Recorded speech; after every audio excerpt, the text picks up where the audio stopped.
Hi friends, welcome back to Purnima family channel. ఏంటి మళ్ళీ cooking వీడియోతో మీ ముందుకు వచ్చేసింది అని అనుకుంటున్నారా?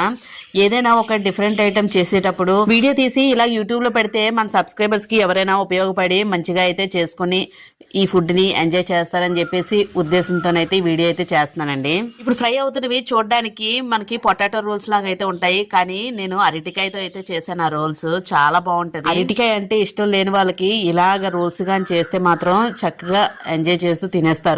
పిల్లలు చాలా మంది అరటికాయ కూర అంటే కొంచెం అవాయిడ్ చేస్తూ ఉంటారు. అలా కాకుండా ఇలా ట్రై చేసి చూడండి. రోల్స్ చాలా టేస్ట్ గా ఉంటాయి.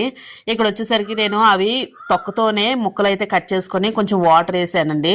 వాటర్ వేసి ఇలా బాయిల్ చేసుకోవాలి. చూసారు కదా, మీకు వీలైతే కుక్కర్ లో పెట్టేసుకున్నా చాలా ఫాస్ట్ గా అయితే కుక్ అయిపోతుంది. కొంచెం మెత్తగా అయితే బాయిల్ చేసుకోండి. అలా బాయిల్ చేసుకున్న తర్వాత చూడండి ఎంత మెత్తగా ఉడికాయో, చాలా ఈజీగా అయితే వచ్చేస్తుంది. మీదన తొక్క అనేది కూడా చాలా త్వరగా పీల్ అయిపోతుంది అనమాట. మనకి ఏదైనా కర్రీస్కి కూడా వండుకోవడానికి ఇలాగా ముద్దకూర వండుకుంటాం కదండి అరటికాయ, దానికి కూడా సేమ్ ఇదే ప్రాసెస్. ఈ విధంగానే వాటర్లో బాయిల్ చేసుకుంటే ముద్దకూర అనేది మంచి టేస్ట్గా ఉంటుంది. మీలో ఎంతమంది అరటికాయ ముద్దకూర కూడా వండుకుంటారండి కామెంట్స్లో పెట్టండి. చాలామంది అరటికాయ కర్రీ అలాగే చిప్స్ చేసుకుంటూ ఉంటారు కదా, ముద్దకూర కూడా చేసుకోండి, చాలా బాగుంటుంది. మనకి పొటాటో కర్రీ ఎలా చేసుకుంటామో అలాగొస్తుంది. ఇలా ఉడికిన తర్వాత వాటిని కొంచెం వేడిగా ఉంది, అందుకని నెమ్మదిగా ట్రై చేస్తున్నాను. చక్కగా తొక్కలు అయితే ఇలా తీసేసుకొని చూసారు కదా, ఇలా అరటికాయల్ని ఒక బౌల్లో అయితే వేసుకుంటాను. వేడిగా ఉంది కదా, అందువల్ల ఇలా స్మాషర్తో అయితే ఈజీగా మనకి పని అయిపోతుందండి. చూసారు కదా, దాంతోనైతే ఇలాగ మెత్తగా నొక్కితే చక్కగా మెత్తగా అయితే అయిపోతుంది. మనకి పిల్లలకి మార్నింగ్ స్నాక్స్కి వాటికి చాలా ఈజీగా ఫాస్ట్గా అయితే చేసేసుకోవచ్చు. మీకు విషయం అండి, ఇది చేసేటప్పుడు పిల్లల్ని చూడనివ్వకండి. చూస్తే మాత్రం అమ్మో అరటికాయ అని చెప్పేసి తినరు, వాళ్ళకి తెలియకుండా చేసేయండి. ఇక్కడ వచ్చేసరికి అలా స్మాష్ అయిపోయిన తర్వాత కొంచెం ఆనియన్స్ అలాగే పచ్చిమిర్చి చిన్న ముక్కలుగా అయితే కట్ చేసుకోండి. అలాగైతే పిల్లలకి అసలు కనిపించదు. అలాగే కరివేపాకు కూడా చిన్న ముక్కలుగా అయితే కట్ చేసుకోండి. ఇలాగ ఇవన్నీ వేసుకున్న తర్వాత కొంచెం శనగపిండి అలాగే కొంచెం కార్న్ఫ్లోర్ అండి. చూసారు కదా, అన్ని కొంచెం పిడికిడేసే వేసుకోవాలి, ఎక్కువ వేసుకోవసరం లేదు. నెక్స్ట్ వచ్చేసరికి ఇందులోకి మీ ఇంట్లోని మామూలు మసాలా ఉన్నా వేసుకోవచ్చు, లేదంటే ఇలా మ్యాగీ మసాలా అయినా వేసుకోవచ్చు. కొంచెం సాల్ట్ అలాగే కొంచెం పచ్చికారం అండి. నెక్స్ట్ వచ్చేసరికి ధనియాల పొడి. ఇవన్నీ బాగా మిక్స్ అయ్యేలాగా అయితే కలుపుకోండి. చూసారు కదా, మ్యాక్సిమమ్ అందులో నుంచి వచ్చిన వాటర్ కొంచెం అలాగా సరిపోతుంది. లేదు అంటే కొంచెం వాటర్ అయితే యాడ్ చేసుకోండి. అలాగైతే కొంచెం మెత్తగా సాఫ్ట్గా అయితే తయారవుతుంది అనమాట. మీరు కట్లెట్ చేసుకుంటారు కదా, ఆ కట్లెట్ చేసుకున్న ప్రాసెస్ ఏనండి, ఆ టైప్ లాగే ఉంటుంది. చూసారు కదా, ఇది కొంచెం ఇంకొంచెం నేను మెత్తగా చేసి ఉండాల్సిందే. అరటికాయ అనేది కొంచెం చిన్న పీసెస్ లాగా ఉంది, అయినా పర్వాలేదు, చాలా టేస్ట్గా ఉంటుంది బాయిల్ అయిన తర్వాత. ఇదంతా బాగా చపాతీ ముద్దలాగా అయితే చూసారు కదా, అలా కలిపేసుకున్నాను. వాటిని చక్కగా మనం రోల్స్ లాగా అయితే చక్కగా చుట్టుకోవాలండి. ఇప్పుడు మనం అంత కరెక్ట్గా షేప్ అవి తీసుకురాలేకపోయినా చక్కగా ఇలా చేత్తోని అలా నొక్కుతూ ఆటోమేటిక్గా మనం ఒక ప్లేట్లో పెట్టి కొంచెం అలాగా రోల్ చేసేస్తే ఈజీగా చూడడానికి ప్లెయిన్గా అయితే అందంగా అయితే వచ్చేస్తుంది. చూసారు కదా, నేను చేత్తో అయితే మ్యాక్సిమం ట్రై చేశాను. మనకి ఇంకా నున్నగా రావాలి, రోల్ అనేది అందంగా కనిపించాలి అని అనుకుంటే ఒక్కసారి ఆ ప్లేట్ మీద మనం ప్లేట్లో పెడతాం కదా, ఆ ప్లేట్ మీద ఇలా రోల్ చేసేస్తే సరిపోతుందండి. చూసారు కదా, ఆ విధంగా అంటే సరిపోతుంది. మీరు లావ్ అనేది మరీ లావుగా ఉంచొద్దు, అలాగని మరీ సన్నంగా ఉంచినా అంత టేస్ట్గా ఉండవు. కరెక్ట్గా మీడియం సైజులోని మీరు రసగుల్లా తింటారు కదా, రసగుల్లా కాదండి, అదే చెంచము, ఆ చెంచం చినే టైప్ మోడల్లో సన్నంగా ఉంటే సరిపోతుంది. చూసారు కదా, ఇలాగన్నీ నేను రోల్స్ లాగా అయితే చేసేసుకున్నాను.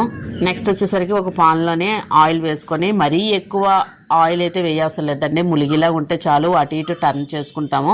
మరీ ఎక్కువ ములిగి ఆయిల్ డీప్ ఫ్రై అయిపోవాల్సినంత నెసిటీ ఉండదు. చూసారు కదా, ఆ మాత్రం వన్ సైడ్ ములిగిలా ఉంటే ఆ తక్కువ ఆయిల్తోనే మనం చక్కగా చేసేసుకోవచ్చు. అన్నీ ఒకేసారి వేసేయచ్చండి, కానీ పట్టుకొని గరిటె పట్టుకొని అటు ఇటు దేవేకండి, ఫాస్ట్గానే విడిపోతూ ఉంటాయి. వన్ సైడ్ కొంచెం కలర్ మారినంత వరకు కొంచెం అలాగే వదిలేయండి. ఆటోమేటిక్గా టర్న్ అవ్వడానికి ఆటోమేటిక్గా అవే వదిలేస్తాయి. అప్పుడు మనం ఈజీగా టర్న్ చేసుకోవడానికి ఈజీ అవుతుంది. ఇలా ముందు ఒక గరిటతో అయితే నెమ్మదిగా అటు ఇటు టర్న్ చేసుకోండి. చూసారు కదా, ఇది చాలా సింపుల్ ఈజీ స్నాక్స్ అనమాట. ఇష్టం లేని వాళ్ళు కూడా తప్పకుండా తినేస్తారు ఇలాగా అరటికాయతో కానీ ట్రై చేస్తే మాత్రం. ఏదో డిఫరెంట్గా ఉంది కదా అని చెప్పేసి మీతో అయితే షేర్ చేసుకుంటున్నాను. మళ్ళీ కుకింగ్ వీడియోస్ ఏంటి కంటిన్యూగా పెట్టేస్తుందని మాత్రం అనుకోకండి. ఏదైనా డిఫరెంట్ గా ఉంది ఐటమ్ మీకు షేర్ చేయాలి అని అనిపించినప్పుడే మీతో షేర్ చేసుకుంటాను. చూసారు కదా, ఈ కలర్ లో వచ్చినంత వరకు ఉంచుకుంటే సరిపోతుందండి. చూడడానికి ఎంత యమ్మీగా అయితే ఉన్నాయి కదా. ఇలాగా మొత్తం అన్నీ చక్కగా ఆయిల్లో నుంచి బయటకు అయితే తీసేస్తున్నాను. చక్కగా ఒక ప్లేట్లో వేసుకొని చక్క టమాటా సాస్తోనైతే మంచి టేస్ట్గా అయితే ఉంటుంది. చక్కగా దాంతో అయితే సర్వ్ చేసుకోవచ్చు. నేనైతే పిల్లలకి ఇది స్నాక్స్ కోసం అయితే వండాను అనమాట. స్కూల్కి స్నాక్స్ కింద పెడితే ఈజీగా అయితే తినేస్తారు. వాళ్ళకి ఏం అనిపించదు కూడా. వాళ్ళకైతే చెప్పకండి, నేను అలాగే చేశాను. వాళ్ళు పొటాటో అనే అనుకున్నారు. నేనైతే చెప్పలేదు ఇది అరటికాయ అని. ఈ వీడియో చూసాకైతే తెలుస్తుందేమో వాళ్ళకి. అందువల్ల ఎవరికైనా ఇష్టం లేని ఐటెం ఉన్నది అంటే వాళ్ళకి ఆ పేరు చెప్పకుండా వేరే రకంగా అయితే ట్రై చేసి పెట్టండి, తప్పకుండా ఇష్టపడతారు. ఇష్టం లేదని చాలా మంది మంచి మంచి ఫుడ్స్ అయితే హెల్తీ ఫుడ్స్ అవాయిడ్ చేస్తూ ఉంటారు. అందువల్ల అలా కాకుండా ఇలా డిఫరెంట్గా కానీ థింక్ చేస్తే మాత్రం పిల్లలు తప్పకుండా ఇష్టపడతారు. చూసారు కదా, ఫైనల్గా అన్నీ ఫ్రై అయిపోయి ఇంకా నేను టిఫిన్ బాక్స్ అయితే ప్యాక్ చేసేసుకోవడమే. ఇంకా వీళ్ళకి కెచప్ వచ్చేసరికి నేను మామూలుగా అయితే మా ఇంట్లో బాటిల్ అయితే ఉంటుందండి, కెచప్ బాటిల్. నేను అది సెపరేట్గా పెట్టకుండా నేను ఏం చేస్తానంటే కేఎఫ్సి ఎప్పుడైనా ఆర్డర్ పెట్టుకున్నా, బర్గర్స్ ఆర్డర్ పెట్టుకున్నా మనకి ప్యాకెట్స్ అయితే ఇస్తూ ఉంటారు కదా, ఆ ప్యాకెట్స్ని వాడకుండా వాటిని స్టోరేజ్ చేస్తానన్నమాట. ఎందుకంటే పిల్లలకి ఇంట్రెస్ట్గా ఉంటుంది కదా స్కూల్కి ఇలా పట్టుకెళ్ళడానికి ప్యాకెట్స్తోని. అవి నేనైతే ఈ విధంగా అయితే పెడతాను. మన ఇంట్లోని కెచప్ అనేది ప్లేట్లు అలా వేసుకొని తినేయచ్చు, కానీ స్కూల్లోని కొంచెం చూడడానికి లుకింగ్ బ్యూటిఫుల్గా డిఫరెంట్గా ఉండాలి కదా, ఆ విధంగా అయితే ట్రై చేస్తాను. చూసారు కదా, ఎమ్మి అరటికాయ రోల్స్ అయితే రెడీ అయిపోయి. మీరు ఇలా తప్పకుండా ట్రై చేయండి. మీకు ఈ వీడియో నచ్చితే లైక్ చేయండి, షేర్ చేయండి, సబ్స్క్రైబ్ చేసుకోవడం మాత్రం అస్సలు మర్చిపోకండి. Thank you for watching.